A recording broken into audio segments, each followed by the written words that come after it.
नमस्कार, सभी का स्वागत है भारत उदय समाचार के एक विशेष रिपोर्ट में। इस वक्त मैं दरभंगा जिला के बहेरी प्रखंड के बिठौली गांव में मौजूद हूं। मेरे साथ प्रकाश राय जुड़ रहे हैं, जिन्होंने इस बार बीपीएससी के 558 रैंक लाया है, और उनसे ही जानेंगे कि क्या इनका जो सफलता का राज है ये कितना मेहनत करते थे, और खासकर इनके माता पिता जो हैं वो कितना गौरवान्वित महसूस कर रहे हैं। इनके गांव के लोग इनके घर पर आ रहे हैं इन्हें आशीर्वाद देने के लिए, इनको शुभकामना देने के लिए। इन सभी बातों के बारे में जानकारी इकट्ठा करेंगे। आकाश जी, आपका स्वागत है इस चैनल में। सबसे पहले तो भारत उदय समाचार की ओर से आपको ढेरों शुभकामनाएं। कैसे क्या हुआ सब? सबसे पहले मैं आपके चैनल को बहुत धन्यवाद देना चाहता हूँ जो मुझे अवसर प्रदान किया गया है। मेरा नाम प्रकाश कुमार है। मैंने 64वीं बीपीएससी में प्रथम प्रयास में 558 रैंक मैंने पाया है, और इसके तहत मुझे लेबर इन्फोर्समेंट ऑफिसर मिला है पद। तो मैं एक चीज़ और मैं कहना चाहता हूँ, ये काफ़ी खुशी का ये वक्त है मेरे लिए और मेरे परिवार के लिए, जानने वालों के लिए। जब से रिजल्ट आया है तब से लोग काफ़ी ये देख कर रहे हैं, सम्मान कर रहे हैं। और मैं कहना चाहता हूँ जो धैर्य, लगन, कठिन परिश्रम, सभी लोगों का आशीर्वाद है, गुरुजनों का मार्गदर्शन रहा, जिसके परिणाम स्वरूप मैंने प्रथम प्रयास में ही ये मैंने सफलतापूर्वक कर पाया हूँ। इसके पीछे मेरा लगन, संयम, अनुशासन, ये सारी चीज़ें रही हैं जो मुझे सफल बनाया है। इस बार 3 चरण में होती है। प्रारंभिक परीक्षा 2018 में ही हो गई थी, मुख्य परीक्षा 2019 में हो गई थी जो कोरोना से पूर्व का समय है, और मेरा साक्षात्कार कोरोना के समय में हुआ, लास्ट दिसंबर में हुआ। काफ़ी ये रहा, कहीं मैं ज़्यादा मौका भी नहीं दे पाया। जो साक्षात्कार में जाने से पहले जो पूर्वाभ्यास होता है, हम लोग साथ में ही कुछ मित्र थे, सब लोग बैठ करके किया करते थे, एक दूसरे का लेते थे, ये रहा। और प्रारंभिक परीक्षा का जहाँ तक रणनीति है मैं शुरू से मैं बताना चाहता हूँ, उसमें ज़्यादातर बीपीएससी फैक्चुअल चीज़ें पूछी जाती है, उस पर गहन अध्ययन किया मैंने, और उसमें मैं सेल्फ स्टडी के बल पे ही किया। और मुख्य परीक्षा में जहाँ तक बात है, वहाँ पर उत्कृष्ट लेखनी के बल पे वहाँ पर परिणाम आते हैं। मैंने स्वाध्याय के बल पे मैंने काफ़ी ज़्यादा लिखा, मैंने लिखने का प्रयास करता रहा कंटेंट को। बहुत जगह मैं टेस्ट सीरीज दिया, और नई नई किताब, मैंने यूट्यूब का बहुत ज़्यादा उपयोग किया, डिजिटल कंटेंट है, बहुत सारे चैनल हैं, तो वहाँ से मैंने ले करके मैंने अध्ययन किया, और अच्छा रहा। जो प्रथम प्रयास में ही मैं सौभाग्यशाली हूँ जो मुझे ये मिल गया। प्रकाश जी, आज के युग में डिजिटाइजेशन जो है, और खासकर इंटरनेट के माध्यम से बच्चे पढ़ते भी हैं, आपकी सफलता में इसका कितना योगदान है? इंटरनेट का मेरी सफलता में बहुत ज़्यादा योगदान है। मैं बीपीएससी की तैयारी करते साथ मैं पटना यूनिवर्सिटी का मैं छात्र भी रहा हूँ, मैं बीएड कर रहा था जी। तो वहाँ पर मुझे नियमित कॉलेज जाना ये भी रहा करता था। उसके बावजूद मुझे बहुत कम टाइम मिलती थी, तो मैं वहाँ से आने के क्रम में जैसे टेम्पो या कहीं भी पैदल चल रहे हैं, तो यही पढ़ाई लिखाई का यूट्यूब से या और सारे चैनल सब है, वहाँ से मैं सदैव उपयोग किया करता था। ये आपको कम टाइम में आपको विभिन्न पाठ्य सामग्री उपलब्ध करवाती है, सबसे बड़ी ये हो जाती है, और अच्छे अच्छे वीडियो उपलब्ध हैं, और जिससे हम अपनी बातों को अच्छी ढंग से कह पाते हैं, पढ़ पाते हैं। अच्छे अच्छे शिक्षक जो लोग हम लोग दिल्ली नहीं जा पाए तैयारी करने के लिए, जैसा सिविल में माना जाता है, उनकी वीडियो भी हम लोग ने यहीं से देख करके लिया। तो ये सारी चीज़ें रही जो अच्छी रही। इसका सदुपयोग करें छात्र लोग, अनावश्यक का इसमें वीडियो या कोई भी चीज़ सोशल मीडिया पर अत्यधिक समय आप नहीं दुरुपयोग करें। समय की महत्व को पहचानें, सबसे बड़ी वही होती है। तो समय आपको अच्छी समय आती है, अगर समय की महत्व नहीं पहचानिएगा तो समय आपको डुबो देती है। तो ये तो है ही, जो व्यक्ति जितना समय के सार्थक मूल्य को पहचानता है वो उतना आगे जाते हैं। आपने अपनी प्रारंभिक पढ़ाई कहाँ से किया है, कैसे? मैं अपनी प्रारंभिक पढ़ाई गाँव से ही मैं किया हूँ, और इसके बाद फिर मैं दरभंगा से 10th 12 ग्रेजुएशन किया, और वर्तमान में मैं बीपीएससी की तैयारी करते समय पटना में मैं वहाँ से मैं बीएड कर रहा था, और साथ में इसका भी तैयारी मैं कर रहा था। जब आपने 10th किया होगा, जब आपका ग्रेजुएशन पूरा हो गया, तो पहले से सोच रखे थे कि बीपीएससी में करना है, आगे तैयारी करना है, या कुछ और नहीं था? जी नहीं, शुरू से तो मेरी नहीं थी, मतलब ये तो पता था जो ये सब चीज़ें होती थी, लेकिन एक मन में डर था जो ये बहुत बड़ा चीज़ है, ये कैसे कर पाऊँगा। लोगों का सुनता था, इच्छा होती थी। पटना में रहने के क्रम में मैं देखता था जो प्रशासनिक अधिकारी का किस तरह से महत्व है, समाज में भी देखते थे किस तरह से इज्जत होता है लोगों के मन में। लोग कहा करते थे वीडियो वहाँ ब्लॉग गए थे, फलाना काम था वो कर दिए, ये सब चीज़। तो एक तरह से जॉब के प्रति जो सेटिस्फैक्शन होती है, काम के प्रति संतुष्टि, लोगों का आप जन कल्याण कर सकें, लोगों के लिए बेहतर कर सकें, सोच सकें, तो ये सब चीज़ मुझे प्रेरित किया जो मैं भी ये करूँ अच्छा ढंग से। और ये अच्छी संयोग ये रही जो हमारी एक अच्छे मित्र मंडली रहे, जो लोग सदैव हमें सपोर्ट किए, और हम भी उसमें सम्मिलित होकर के लाभ उठाए और मैं सफल हुआ। गुरुजनों का बहुत ज़्यादा योगदान कहा जा सकता है, वो लोग मार्गदर्शित किए जो कम समय में मेरे जैसे छात्र, औसत दर्जे के छात्र कर पाया मैं। और सबसे बड़ी बात हम ये जानना चाह रहे हैं आपसे कि खासकर जो उपयोगिता है आपने जो पढ़ाई के बारे में बताया है, तो कितने घंटे आप पढ़ाई करते थे, कैसे क्या ये होता था? पढ़ाई का तो सर अगर कोई घंटा में अगर पूछा जाए तो ऐसा तो कुछ याद रहा नहीं मेरा जी। लेकिन मैं प्रयास करता था जो प्रत्येक दिन ईमानदारी पूर्वक 4 से 5 घंटा जरूर पूर्ण हो जाए और वही मेरा रूटीन रहा है। क्वालिटी मायने रखती है, क्वालिटेटिव स्टडी करें, गुणवत्तापूर्ण आप पढ़ें, वो आपको सफलता दिलाएंगी और कम टाइम में लोग इसी कारण हो जाते हैं। जैसे कुछ लोग जॉब करते हुए करते हैं और हमारे जैसे छात्र जो कॉलेज करते थे, क्लास अटेंड करते थे, इसके बावजूद किए कि क्वालिटी रही सर वही रही, अच्छे लोगों के संपर्क में रहें, अच्छी चीज़ें रहेंगी, वो आपको सदैव सकारात्मक ऊर्जा प्रदान करेंगे, प्रेरित करेंगे, इन चीज़ों का एक अच्छा योगदान रहता है। और सेल्फ मोटिवेशन एक बहुत बड़ी चीज़ है, अच्छे जो चीज़ें हैं उस चीज़ को देखें करें, वो अच्छा बात है। प्रकाश जी, हम ये जानना चाह रहे हैं कि आपके क्षेत्र में, जो आपका क्षेत्र है, इसमें भी बीपीएससी पास पदाधिकारी लोग आते हैं, चाहे वो बीडीओ हों, सीओ हों या किसी भी विभाग के हों। अभी आप बीपीएससी पास कर गए, आपको कौन सा पोस्ट दिया जा रहा है, और जो पदाधिकारी को देखते थे तो आपको क्या लगता था कि ये मतलब पास होने के बाद हम? मुझे सर लेबर इन्फोर्समेंट ऑफिसर मिल रहा है, जी। श्रम प्रवर्तन पदाधिकारी। अच्छा। तो मैं पदाधिकारी को देखता था तो एक उनके प्रति एक सम्मान भाव तो रहती ही है और हम जिस समाज से हैं वहाँ सिविल सेवा का काफ़ी ज़्यादा महत्व रहा है, लोगों के प्रति एक बना हुआ है लोगों के मन में काफ़ी ये, और लोग सेवा भी करते हैं इसी ढंग से। तो उसी कारण वो मुझे प्रेरित किया जो मैं भी उस क्षेत्र में जाऊँ और सभी लोगों के आशीर्वाद और स्वयं का मेहनत से मैं आज मैं हो पाया हूँ और मैं आगे और प्रयास करूँगा जो संघ लोक सेवा में भी मैं प्रयास करूँ, वहाँ भी मैं पहुँचूँ ईमानदारी पूर्वक। पहली परीक्षा जो है बीपीएससी कहाँ हुई थी, दूसरी कहाँ हुई थी? सबसे पहली बात सर, जो व्यक्ति जिस जिला के रहते हैं, होम जिला मिलता नहीं है इसमें, अन्य जिला में आपको जाना पड़ेगा। और महिलाएं और दिव्यांग जो हैं उनको होम जिला मिलती है और हमारा मधेपुरा में सेंटर था। और सेकेंड जो मेंस होते हैं वो सभी लोगों की पटना में ही होती है। अच्छा। पटना में हुई, फिर आपको साक्षात्कार बीपीएससी कार्यालय, आयोग कार्यालय में वहाँ पर हुआ था। आपके पढ़ाई में, आपके सफलता में कोचिंग क्लास, आपके शिक्षक और आपके माता पिता, इन सभी लोगों का कितना सहयोग है, अलग अलग बात करके? सबसे पहले सर माता पिता का काफ़ी ज़्यादा योगदान रहता है, वो हमें शुरू से ही प्रेरित करते हैं और हमेशा मतलब आप मेहनत करें, किसी तरह का तनाव दबाव आपको नहीं लेना है और टाइम आएगा अच्छा आप करिएगा, तो वो तो है। और समाज का है, हम लोग समाज में ही पले बढ़े और समाज से सीखते हैं सारी चीज़ों को, तो वो चीज़ रहा जो समाज में अच्छा करें लोगों के और आगे चल के रहें तो लोग अच्छा कहें, ये सारी चीज़ तो रहती है, अभिलाषा रहती ही है, ज़्यादा से ज़्यादा लोगों का कुछ अच्छा कर दें। और गुरुजनों का तो है ही मतलब, तो वो लोग मार्गदर्शन करते हैं अच्छे ढंग से और काफ़ी ज़्यादा उनका ये योगदान रहा है, कैसे करें नहीं करें ये सारी चीज़ बताती है। हमारे जहाँ तक इसकी बात है, इसमें नारायण झा सर, वो मैथिली हमारा ऑप्शनल सब्जेक्ट था, उनका योगदान रहा है। और पटना का एक संस्थान है, वहाँ पर मैं टेस्ट दिया करता था, तो उनका भी योगदान है। और मित्र मंडली में बहुत सारे लोग हैं, वो सारी चीज़ मोटिवेट करते थे। तो मित्र मंडली जो है वो भी क्या मतलब बीपीएससी के इच्छुक रहते हैं या उन लोगों का क्या मतलब वो रहता है? ज़्यादातर लोग उसमें भी बीपीएससी ही हैं, कुछ लोग सफल भी हुए हैं, सफल हो गए। हाँ वो चीज़ है। तो उनसे मैं सीनियर्स से मैं प्रेरित हुआ, उनको करते हुए देखा। बहुत सारे ऐसे सक्सेस स्टोरी है जो मैगजीन में आते हैं, यूट्यूब चैनल पर उपलब्ध है, तो ये सारी चीज़ों का बहुत बड़ा योगदान रहता है। कैसे क्या करते थे, या आगे बढ़ने के लिए प्रेरणा, या आगे कुछ कहानी, या पापा कुछ ऐसी बात? माता जी हमेशा ये प्रेरित करती थी कि आप समय का सदुपयोग करो, समय ही सबसे बड़ी चीज़ होती है।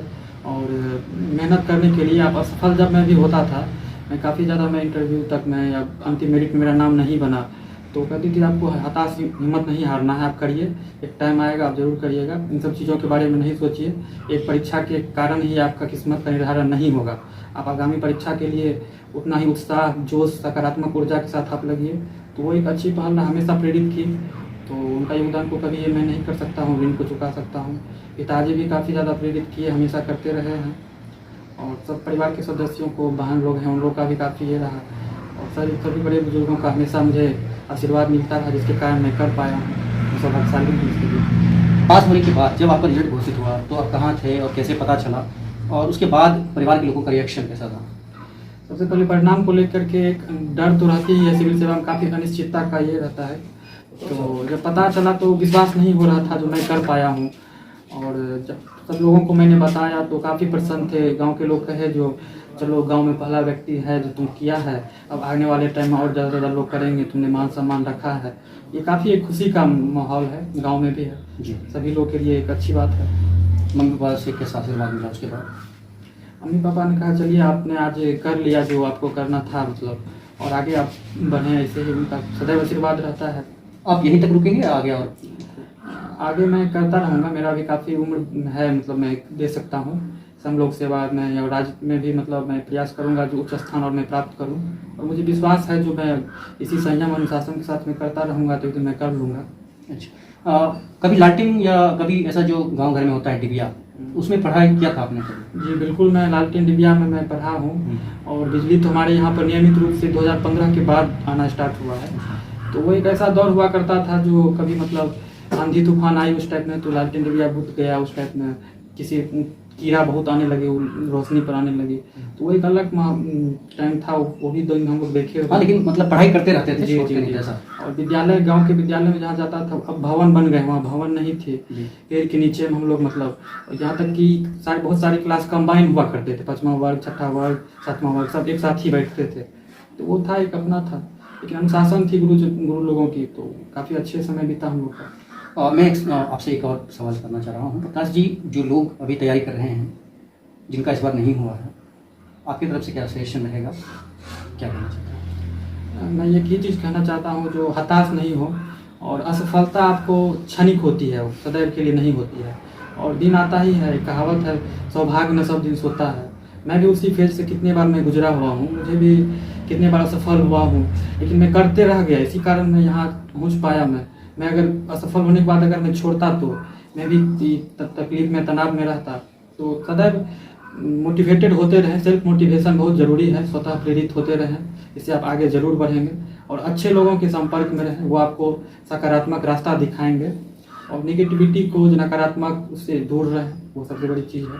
और सबका समय आता है, धैर्य लगन कर लेते हैं सभी लोग। कहा जाता है कि बीपीएससी करने वाले जो छात्र होते हैं वो अपने सिलेबस को या जो भी होता है उसे साथी बनाकर चलते हैं। तो आपकी तरफ से कोई मंत्र है ऐसा जो लोगों को काम आए, बच्चों जो आगे आने हैं? इसमें सर एकमात्र मंत्र है, जो आप कितना अच्छा उत्कृष्ट लेखनी कर सकते हैं। मेन फोकस मेंस का है, 900 नंबर है टोटल, आपको 1020 नंबर पर मेरिट बनता है। तो 900 नंबर में आप जितना मैक्सिमम ला सकें, उसके लिए आप जितना अच्छा लिखें, कोई भी कंटेंट को समझें, समझ विकसित करें, लिखें, तो वो सबसे बड़ी चीज़ है। वो समझ आपको समाज में क्या घटित हो रही है, उसमें आपका क्या सकारात्मक दृष्टिकोण है, प्रशासनिक अधिकारी के रूप में आप न्यूट्रल वे में किस तरह से बैलेंस सोचते हैं, ये सारी चीज़ बहुत ज़्यादा मायने रखती है। लेखनी पर ध्यान दे लोग, जो भी हैं वही लोग सफल हो रहे हैं। हमारे भी बहुत सारे मित्र हैं जो टॉप 20 में हैं, उनका लेखनी इतना ज़बरदस्त था, तो इसी कारण वो उतना डिजर्व ही करते हैं। तो ये चीज़, इन सभी चीज़ के लिए क्या करना चाहिए लोगों को, मतलब कैसे करना चाहिए? इन सभी चीज़ों के लिए सबसे पहले आप सकारात्मक रूप से आपके आसपास जो भी घटना हो रही है उसके प्रति आप सोचें, विचारें, वो चीज़ सबसे पहले होनी चाहिए। तो वो चीज़ है, तो वो आपको जब सोचिएगा तो वही आपकी कॉपी पर भी आएगा, सबसे बड़ी चीज़ वो होती है। और ईमानदारी पूर्वक करें, हो जाती है, ये करने की चीज़ है। आधी भी जाए तो हम सोचते हैं वही हो जाती है, अगर ईमानदारी पूर्वक किया जाए तो वही चीज़ है सर। चैनल के माध्यम से और किसी को धन्यवाद या किसी को मैसेज देना चाहते हैं? चैनल के माध्यम से मैं कहना चाहता हूँ, जो बहुत सारे मित्र हैं, हमारे गुरुजन हैं बचपन से लेकर अभी तक, जिनका काफ़ी ज़्यादा योगदान रहा है मेरे सफलता में, मैं सदैव उनका ऋणी रहूँगा। और अपने गांव समाज के लोगों का जो सफलता होने के बाद जो इस तरह से लोग सम्मान दिए हैं, प्यार दिए हैं, और बहुत सारे मित्र हैं जब से पास किया हूँ, फ़ोन पर बधाइयों का तांता लगा हुआ है, उनको मैं दिल से धन्यवाद देना चाहता हूँ। और मैं आपके चैनल के व्यूअर्स और आप लोग का भी देना चाहता हूँ, जिन्होंने मुझे अपनी बातों रखने का एक अच्छा प्लेटफॉर्म उपलब्ध करवाया। और मैं आगामी प्रतिभागियों को ये कहना चाहता हूँ, आप ईमानदारी पूर्वक करें, समय जरूर आएगा, दृढ़ निश्चय रहें, आशान्वित रहें। और यही सारी सफलता का मूल मंत्र है, अनुशासित रहें। अपने आप पर सबसे ज़्यादा विश्वास मायने रखती है। आधी भी जाए तभी हो जाती है, कोई चीज़ बड़ा नहीं होता है। शुरू में हम लोग भी डरे हुए थे, लेकिन जब कर लिए तो लगता है जो साधारण चीज़ है, कोई हिम्मत अगर ईमानदारी पूर्वक किया जाए तो किया जा सकता है। अब आगे की प्रक्रिया क्या होगी, कितने दिन में आपको बुलाया जाएगा या क्या? अभी सर कोरोना काल है, तो सारे काम जो है सरकारी काम का थोड़ा ढंग से नहीं चल पा रहा है। तो आगामी अब जब सरकार ज्वाइन करवाए हम लोग को, तो वो चीज़ है, उस पर सर नहीं कुछ कहा जा सकता। क्या नाम है आपका पूरा? मेरा पूरा नाम प्रकाश कुमार हुआ सर। पिताजी का पूरा? पिताजी का नाम श्री दिवाकर राय है, माताजी का नाम श्रीमती नलिनी राय है। और गांव मेरा बिठौली है, जो बहेरी प्रखंड में पड़ती है सर, दरभंगा जिला का हूँ। चलिए, बहुत बहुत धन्यवाद। धन्यवाद सर। ये है मेरे साथ दिवाकर राय, जो प्रकाश राय के पिता हैं। इनसे जानेंगे कि इन्होंने कैसे अपने जो बेटे हैं प्रकाश, उनको संस्कार दिया और कैसे मदद कर रहे थे इन्हें पढ़ाई करने में। सबसे पहले मैं आपको स्वागत करता हूँ दिवाकर जी। कैसा महसूस कर रहे हैं गौरवान्वित, और क्या कहना चाहते हैं अपने बेटे के लिए? अब ये मेरी खुशी का पारावार ठिकाना नहीं है। जब उसका बच्चा इस साक्षात्कार में सफल हुआ, अपने आप को कई खुशी का इजहार नहीं कर सकता हूँ उनसे। साथ हमारे जो भी रिश्तेदार, गांव के बूढ़े बुजुर्ग सम्मानित लोग हैं, ये इतना लाड़ प्यार आशीर्वाद दिया, आज उसी का वजह है। मेरे पिताजी वो हृदय के पवित्र लोग थे, उन्हीं सब के आशीर्वाद, मेरे दादाजी, उन्हीं सब के स्नेह। क्या नाम था पिताजी का, दादाजी? पिताजी का नाम स्वर्गीय रामचंद्र राय, दादाजी का नाम स्वर्गीय मनोहर राय। वो लोग आत्मा के पवित्र परमहंस थे। आज उसी का प्रतीक है कि मेरा बच्चा इस मुकाम पर पहुंचा है। उन्होंने दिन रात एक करके मेहनत किया। मैंने जो आजकल के मुताबिक सही उचित जो क्या कहते हैं उसको मिलना चाहिए, वो यथासंभव नहीं मदद कर सका, फिर भी इन्होंने अपना कठिन तपस्या करके और इस मुकाम पर आ जाए। तो दिवाकर जी, हम ये जानना चाह रहे हैं आप क्या करते हैं, और प्रकाश की बात अगर करें तो बचपन से इनका जो एक लक्षण था वो कैसा था? बचपन से ही सदैव ही अपने काम के प्रति पूर्ण जवाबदेह था, अच्छी लगन, समय खेलना और अधिकतर समय निकाल के अपना पढ़ाई की तरफ। हमने आज तक इसको अपनी फैमिली किसी भी तरह के वर्क में नहीं एंगेज किया। ये मेरा वो अपना अथी रहा और स्वभाव से ही इस तरह का था जो ये अपना। क्या करते हैं आप? अभी वर्तमान में एक पेट्रोल पंप का संचालन करता हूँ। अच्छा। इसी से अपना परिवार। जी। दिवाकर जी, ये बताएं कि आज जो प्रकाश जी हैं उनका सफल हो गए हैं। कभी कभी ऐसा भी होता होगा कि बेटा को पढ़ा रहे हैं, और क्योंकि गांव घर में तो होता ही है। कितने बच्चे हैं आपके, और कैसे क्या इनके ऊपर? 3 बच्चे हैं मेरे जी, 2 बच्चे और एक बच्चा सबसे छोटा प्रकाश है। 2 बच्चे, दोनों का शादी विवाह हो चुका है। लोग भी अपने अपनी जगह पर ठीक रूप से संतुष्ट हैं। कितना विश्वास था प्रकाश के ऊपर कि निकालने का? उसका विश्वास तो पूरा विश्वास था। जिस तरह का इसका लगन और मेहनत देखते थे तो पूरा यकीन था। मैंने बराबर प्रोत्साहित करता रहता हुआ इस तरह से, मतलब एक आध गो में असफल हुआ। जैसे RPF दुर्गा वाला, विजिलेंस वाला, रॉ वाला, ये सब जो था उस समय नहीं हुआ, शुरुआती था तो देखते थे तो मायूसी फोन करता था पटना से। हम बोले ठीक है बेटा, अगला तैयारी करो, सब ईश्वर है। 10 आदमी की दुआ तुम्हारे ऊपर है, सारा काम तुम्हारा होगा। आज भगवती कृपा, बाबा महेश्वरनाथ की कृपा, क्या आशीर्वाद दे रहे हैं? आशीर्वाद दे, फले फूले, ईमानदारी पूर्वक काम करे और गांव का मेरा अपना नाम जो है उसमें आपके जीवन का जो मेहनत था वो। जी जी जी सब। क्या नाम है आपका पूरा? दिवाकर राय। चलिए, बहुत बहुत पदाधिकारी बन गया है, कितना खुश हैं आप? बहुत खुश हैं। ये सपना तो बहुत दिन से था कि पढ़ लिख कर किसी अच्छे पद पर जाए। आज ये सपना सफल देखकर बहुत प्रसन्नता है। क्या कहना चाहती हैं बेटा के लिए, जो क्या लग रहा है कि बचपन से जिस तरह से प्रकाश का व्यवहार था, पढ़ने के लिए प्रति लगन था, कैसा था? बचपन से ही अच्छा ही रास्ता पर था। अच्छा। लगन था जो हम कुछ करें, इसमें हम लोग इसके लिए और आगे प्रेरणा देते रहें और आगे बढ़े। अच्छा। सफल हुए। तो कोई काम भी करवाते थे या सिर्फ पढ़ाई करवाते थे? अभी तो पढ़ाई के रास्ता पर हम दिए थे। अच्छा। आज क्या कहना चाहते हैं प्रकाश के लिए? आज कहना चाहते हैं जो इस पद पर जाकर अच्छी तरह अपनी काम को संभाले और इससे भी आगे